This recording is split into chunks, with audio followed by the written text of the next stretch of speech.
Stop right now. And listen, America just lost control of the 2026 World Cup. Can you believe it?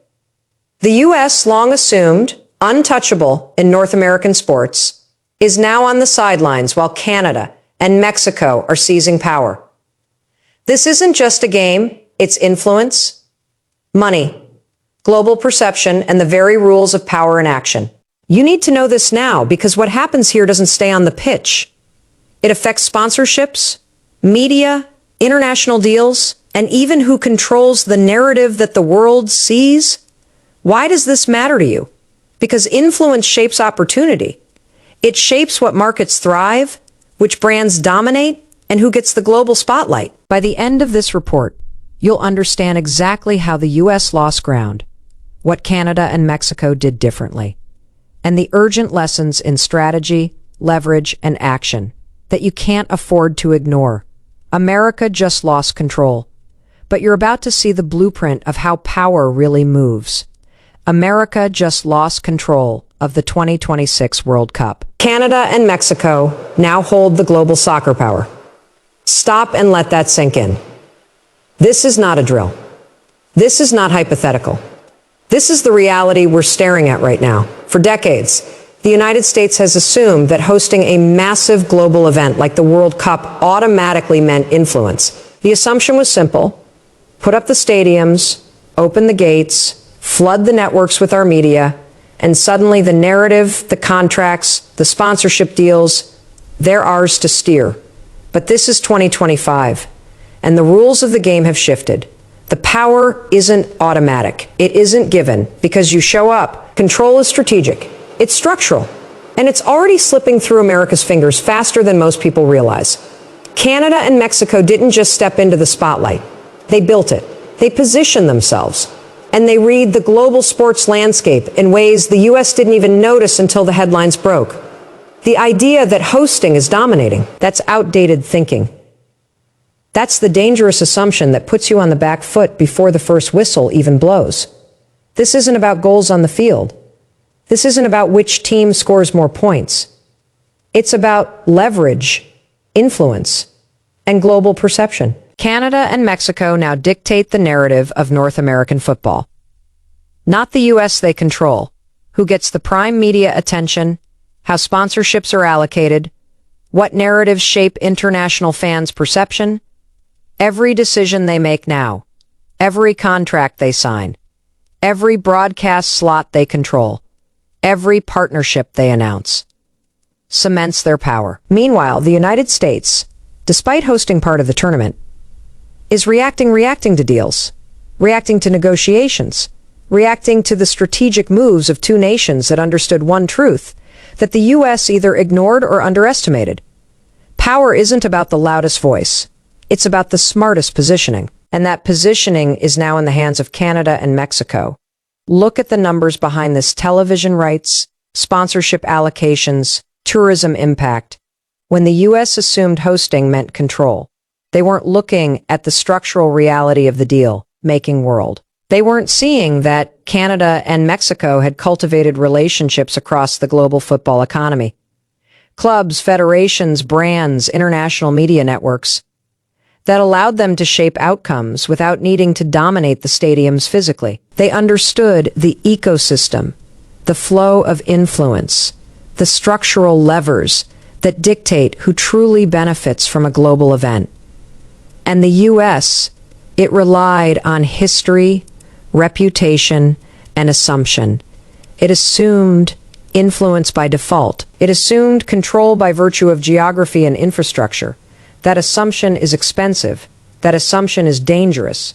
And the cost is clear. America just ceded a level of global influence it has relied on for decades.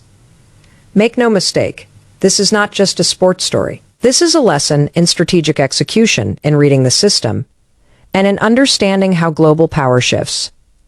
America has been lulled into believing that being big, being wealthy, and being a host automatically equals control. That logic worked when global media was centralized, when sports sponsorships were fewer, when influence was easier to assume. Not anymore. Today, influence is earned through foresight, through building networks that span borders, through understanding the hidden levers of power that go beyond what you see on the surface. Canada and Mexico executed that lesson perfectly. They seized the structural advantage. They didn't wait for it to be handed to them. And now the United States is left with a powerful lesson. Reacting after the fact is not winning. Reacting is losing. And think about the implications beyond the headlines, beyond the fan outrage, beyond the social media debates. This is a demonstration of power rotation. The U.S. is no longer the automatic center of North American football influence. That crown has shifted, and it will shape everything.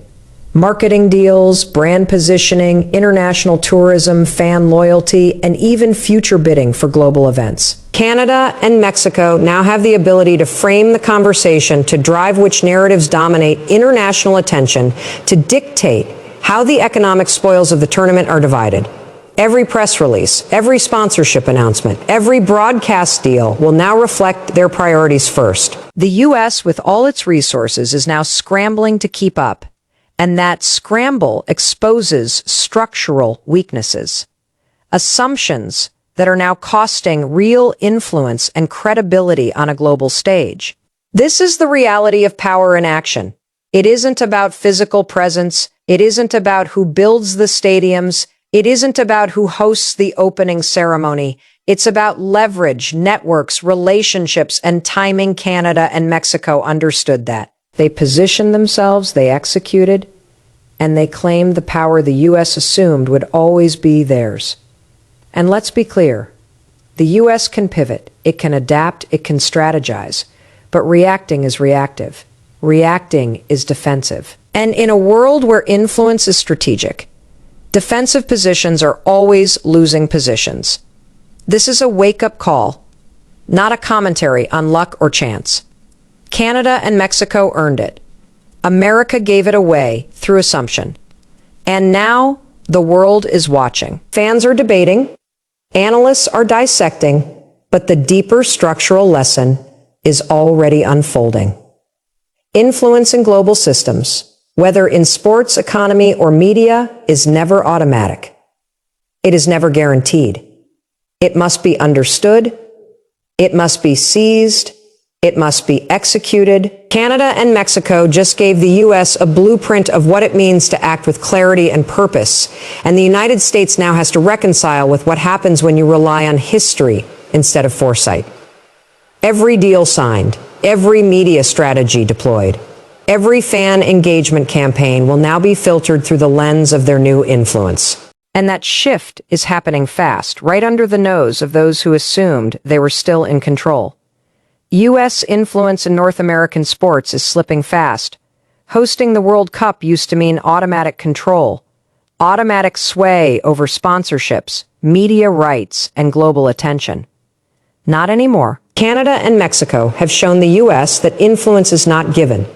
It is built strategically, structurally, with foresight and execution. Hosting alone does not equal dominance. Every contract, every broadcast slot, every partnership now flows through the networks Canada and Mexico cultivated, while America relied on assumption. The U.S. reacted. They reacted too late. They reacted based on history, not strategy. This is a lesson in structural power. Presence is not control. Visibility is not leverage. And money alone does not secure influence. America's traditional dominance is being challenged, and the gap is widening. Hosting does not grant authority. Positioning does.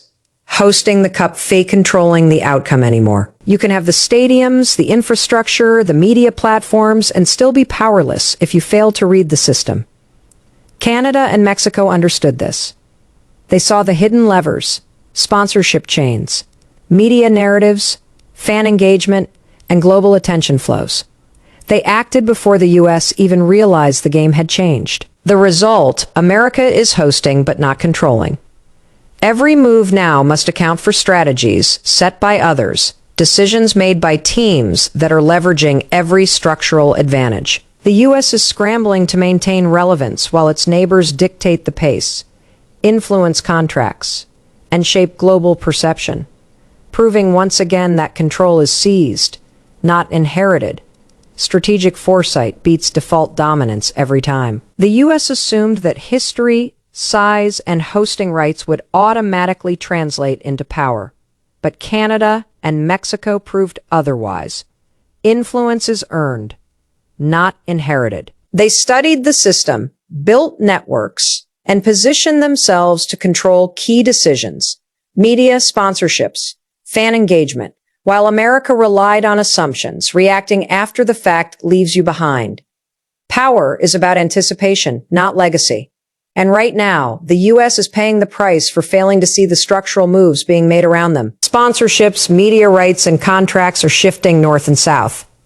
Canada and Mexico now dictate where the money flows, which brands dominate the spotlight, and which narratives define the 2026 World Cup. Every high-value deal, every broadcast slot, every partnership reinforces their influence, while the U.S. scrambles to respond. This is not luck. It's strategy. America hosts, but they no longer control the terms, and the consequences of that structural shift will echo far beyond the tournament itself. America reacted, Canada and Mexico acted. While the U.S. assumed its traditional dominance would carry the day, its neighbors moved decisively, leveraging strategic partnerships and structural insight. Every negotiation, every sponsorship pitch, every media placement was calculated to maximize influence. The U.S. responded after the fact, scrambling to catch up, proving that reacting in a high-stakes environment is always a step behind. Control is claimed through action, foresight, and execution. And right now, the U.S. is learning that lesson the hard way. This is a blueprint of shifting global power, not just sports. The 2026 World Cup is a microcosm of influence. The flow of contracts, media narratives, fan engagement, and sponsorships mirrors larger economic and geopolitical trends. Canada and Mexico seized leverage, demonstrating that dominance is structural, not assumed. The U.S., relying on reputation and hosting rights, now faces the stark reality that influence must be earned strategically, or it is lost, and the implications go far beyond the pitch. Use must pivot structurally or lose more ground. The assumption that hosting equals control is collapsing. Canada and Mexico have shown that influence is earned through strategy, relationships, and foresight. Every deal, every media slot, every sponsorship now favors them because they position themselves ahead of the U.S. reacting. Is not enough. Structural changes, decisive moves, and anticipation are required to reclaim leverage. America's legacy dominance is no longer a guarantee. Without immediate strategic action, the gap will only widen, and the consequences will ripple across sports, media, and global influence. Control isn't given. It's seized. Hosting, history, and resources do not automatically grant authority. Canada and Mexico acted, while the U.S. assumed, proving that power favors those who anticipate, execute, and shape the system. Influence flows to those who move first, who understand the structural levers, and who take decisive control over narrative, contracts, and partnerships. America must recognize that authority in this new landscape is claimed, not inherited, and hesitation is the costliest mistake of all. Here's the bottom line. America lost control. Canada and Mexico are now calling the shots, and the ripple effects are massive. This isn't just soccer. It's a wake-up call about strategy, influence, and who really shapes the world. You can't afford to sit back and assume dominance. You need awareness, action, and clarity. Pay attention, because these shifts will touch fans, businesses, and global power structures alike. Remember this: power favors the prepared, the proactive, and the strategic. This is USA World Reports, bringing you the truth and showing you exactly what's happening behind the headlines. Thank you for watching. Stay alert, stay informed, and stay ahead. Hit subscribe. Share this with everyone who needs to see it. And join us as we break down the next major shifts in power that the world isn't telling you. Don't just watch, understand, act, and be ready.